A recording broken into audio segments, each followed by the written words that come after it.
You're questioning my authority. I walk out of this meeting. Sa Senado, normal na ang palitan ng opinyon at katwiran. Pero minsan sa gitna ng debate at talakayan, umiinit ang usapan at tumitindi ang bangayan. Narito ang ilan sa mga pinakamainit at matitinding sagutan ng mga senador sa Pilipinas.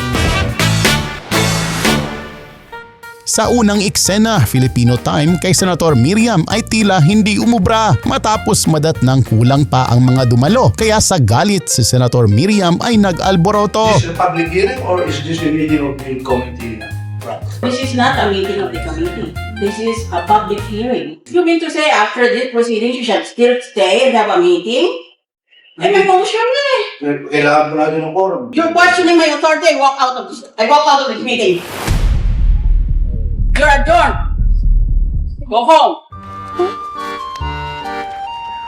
Sa susunod nating eksena, nagharap sina Senator Alan Peter Cayetano at dating Senate President Juan Ponce Enrile noon sa isang sagutan na unti-unting nauwi sa personalan. Tungkol sa iyong yumaong ama, hanggang ngayon hindi nyo nababayaran na utang niya.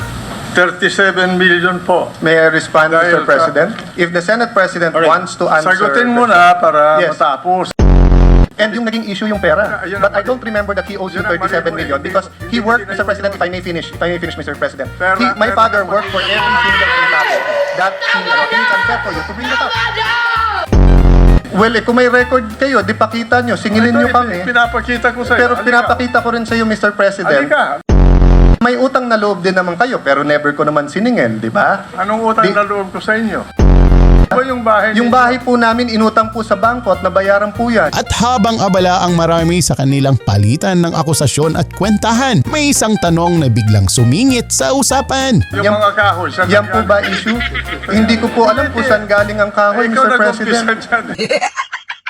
Hold on to your seats dahil hindi naman nagpahuli sa bardagulan sina Senator Ping Lacson at Rodante Marcoleta. Nagsimula ang tapatan ng questionin ni Marcoleta ang direksyon at pagiging patas ni Lacson. Does the chairman has the prerogative or the right to make judgment? No, that's my personal opinion outside of the hearing or outside of this hall.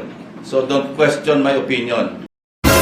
I am not questioning your opinion, Mr. Chair. Go ahead, you raise your... Kaya nga sinasabi ko sa inyo eh, You're an questioning my investigator, opinion. we are Away investigating. kagad tayo rito.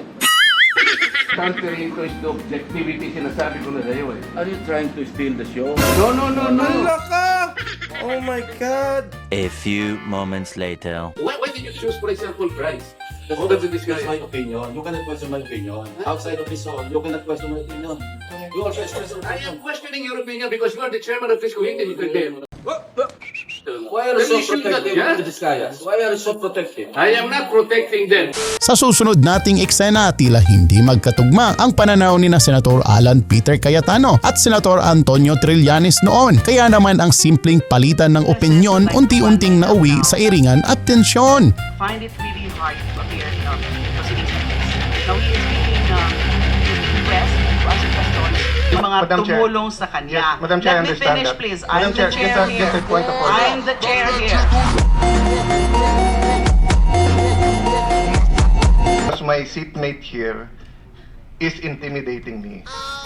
I can move. Can you make sure he doesn't follow me? I mean, you cannot give me 1 hour or 30, 45 minutes.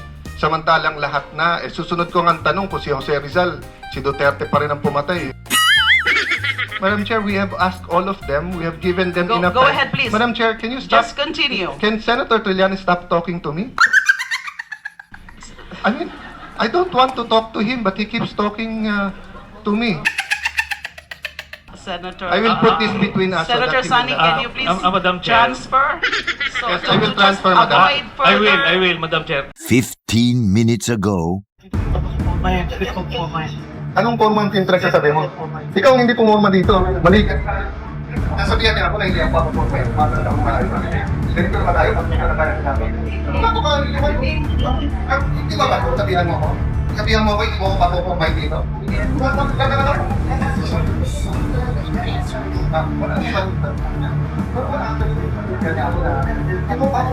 Ano ba?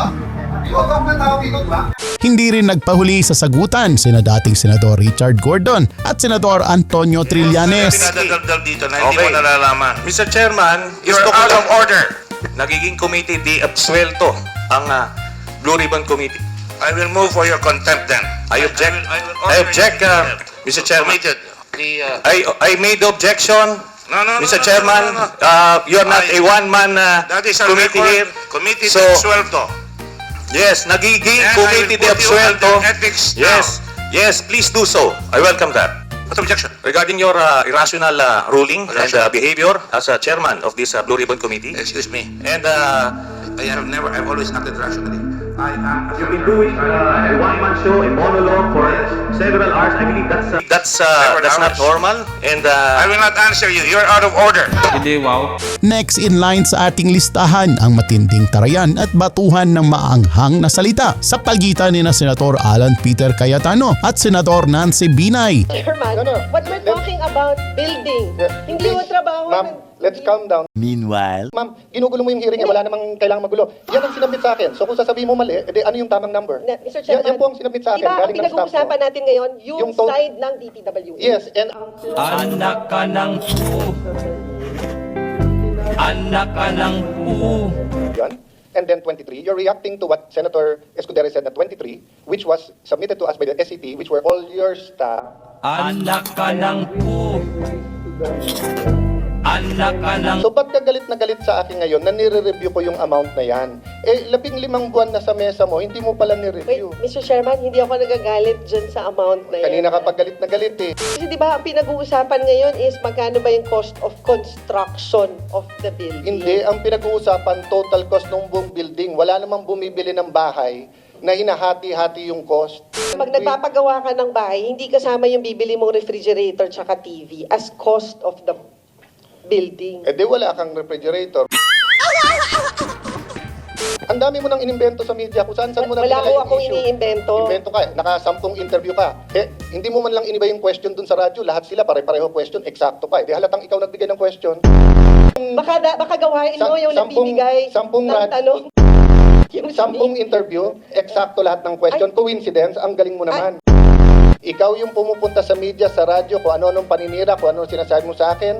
Sabi mo, may sumasaksak sa likod mo. Di kasuhan mo ng attempted murder. Sino ba sumasaksak sa likod mo? Wala akong alam doon. Sige, bubulong ko sa'yo mamaya kung sino yung sumasaksak. Oh, pero hindi ako. Ano kilalaman ko doon is, sasabihin mo... Actually, Mr. Chairman, may sinabi ba akong ikaw? Di ba sabi nila yung pag nagre-react ng ganyan, baka guilty. Ma'am, basta sasabihin ko sa'yo, Lourdes ang pangalan mo, hindi Marites. Hindi naman nagpahuli sa tindi ng tensyon sina Senator Alan Peter Cayetano at Senator Mig Zubiri na muntik nang magsuntukan sa gitna ng kanilang alitan. Under the rules, you have one day. Don't give me that. Don't finish it then, pare. Pag lugar mo, ilang beses ka nakiusap sa akin eh. Huwag mo ako sigawan. Ilang beses ka rin nakiusap pa. Hanggang doon na. Nag-abroad ka pa eh. Anong gusto mo? Anong gusto mo? Anong gusto mo? Ilang lala! Bukta na, sindak ka lang sindak dito eh. Bakit? Sisigawan mo ako ng pakialam mo.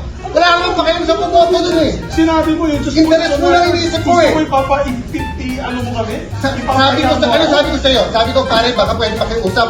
This is too important. At kung akala ninyo ay todo na ang opsyon sa Senado, ibahin ninyo ang tapatan ng isang bad boy at ng isang testdaman.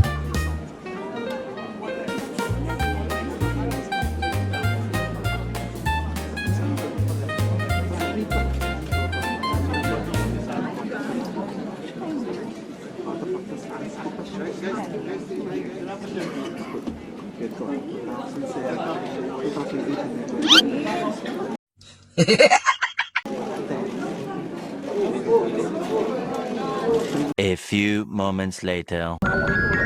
Chair now again reiterates its ruling. The chair will suspend the session until 6 p.m. This evening in order to afford other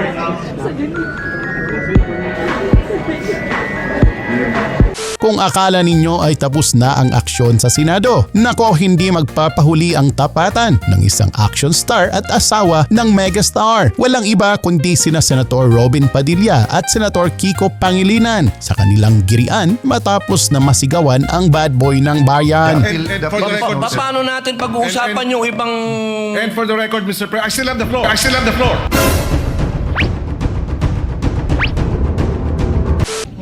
Hindi mo ako pinalalamot para sabihin mo ako. Sagawan mo ako. Huwag mo akong hawakan kasi maniwala ka sa akin. Huwag mo ako sigaw-sigaw. Papadiwala ko. Dito ka sigaw. Asang boses ko. At kung